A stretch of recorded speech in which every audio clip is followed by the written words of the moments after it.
mucho and muito. You only need to be somewhat familiar with Latin to realize that these Spanish and Portuguese adjectives come from the Latin adjective multus and its morphological variations, multa, multum, etc. But the question that has always bothered me is, how do we get from multus to the Spanish and Portuguese versions? What accounts for these strange phonetic alterations? It's not immediately evident, to me at least, how that L could elide and give us the Portuguese muito, or why it would trigger a dramatic change in palatalization, assimilation, and give us Spanish mucho. Well, historical linguists and phoneticists pin this change on something that they've given the very emo term, dark L. And we're going to look at that in today's video.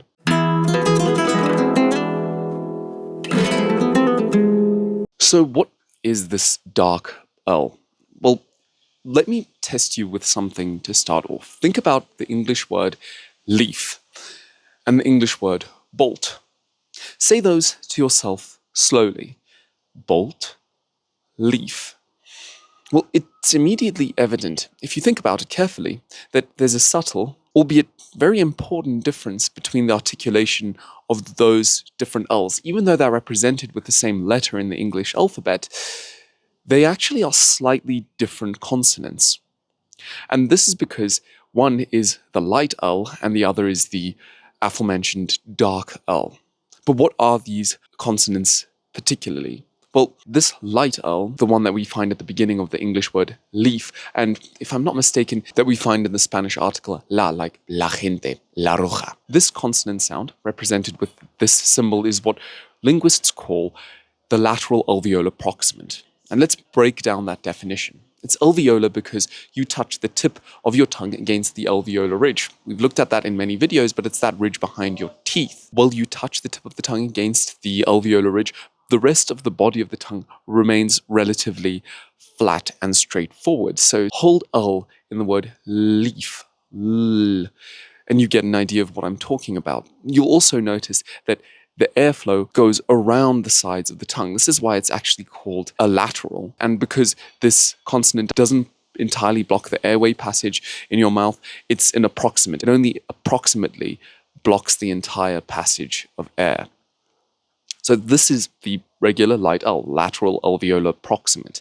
On the other hand, the dark L has the same place of articulation against the alveolar ridge, but the big difference is that the back of the tongue lifts somewhat more towards the top of your soft palate, what we call the velum. Say bolt and hold on that L, bolt. And you can see that there's a very clear difference in the position of the back of your tongue relative to the lateral alveolar approximant in leaf.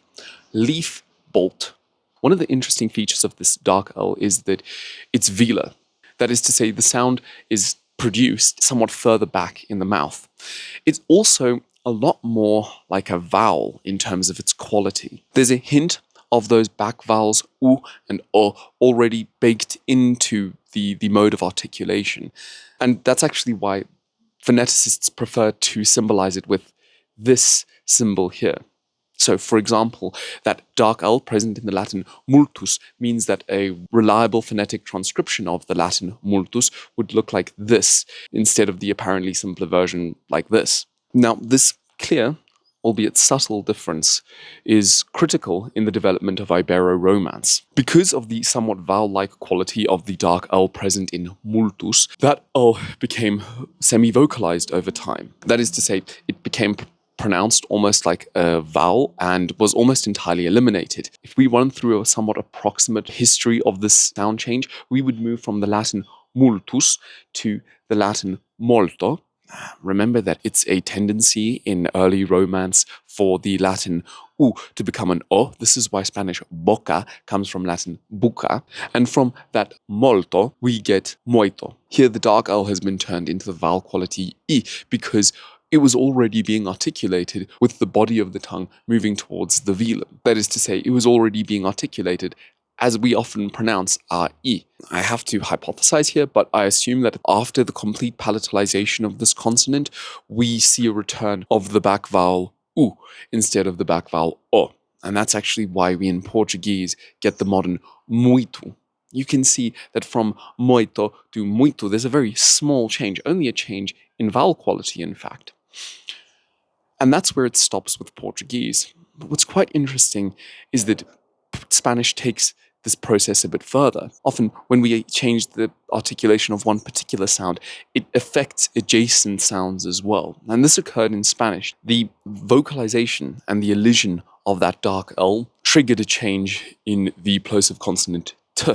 It fully palatalized it or assimilated it, making sure that it was pronounced further towards the front of the mouth. And if you say it yourself, you can see that there's not an enormous difference in articulation between muito and mucho. From t to ch is but a small step, and a small step made all the more likely when the phoneme as a whole has been palatalized. And this isn't actually something that's restricted just to this instance. Consider that the Latin word for knife was cultellum, and notice how that became modern Spanish cuchillo. And so, in a nutshell, that's the dynamic behind this peculiar sound change that produces muito and mucho in Iberian Romance from the original Latin multum. The keen-eyed amongst you may have actually spotted a gap in my explanation.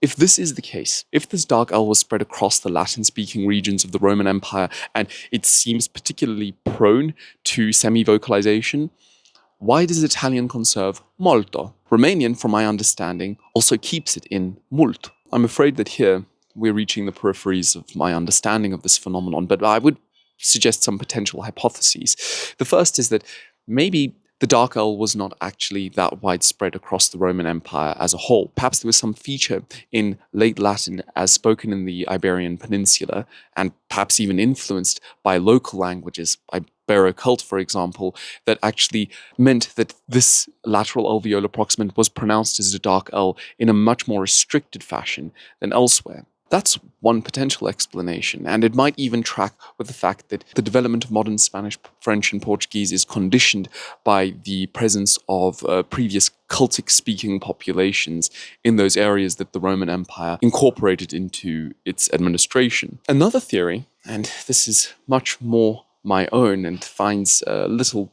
explicit backing up in documents that I've covered, is an ancillary hypothesis that I'd like to ground in the very clear syllabic distribution of Latin. So something we know about Latin is that Latin had much more distinct syllables than we use today in modern Romance. So, for example, the Latin word multus would have probably been pronounced with much clearer distinction between syllables. Multus, multitudinem, multitudinem. And this is particularly clear in instances where the Romance languages have developed diphthongs where there were none in Latin. For example, the Latin word for woman, mulier, is actually 3 syllables, but it very quickly became 2 syllables in early Romance, mulier. And that occurred because early Romance and late Latin tended to do away with this very clear syllabic distribution. And what I think might have happened is that the 2 syllables, the 2 clear syllables in Latin, multus, were actually seen as not being that distinct in the first place. That is to say, the L and the T were seen as more being adjacent sounds rather than sounds pertaining to 2 completely different syllables. I'm hoping that makes some sense, but I think it might go some way to supporting the already existing explanations of this particular sound change. Of course, we would still have to explain why this occurs in Ibero-Romance, but not in Italian or Romanian, for example. But I think it's at least a theory worth considering and worth incorporating when we think about this particular sound change. As always, I want to thank you very much for watching. If you have some interesting ideas as to why Italian and Romanian conserve this dark L, if they even ever pronounced this Latin multus with the dark L, I'd like to hear your theory or your explanations down in the comments below. But before I finish, I want to say something very important. I want to say thank you to everyone. You see, this channel is on the cusp of obtaining 4,000 followers. This time last year, we had only just achieved 1,000. In addition, we've just been paid for the first time by YouTube.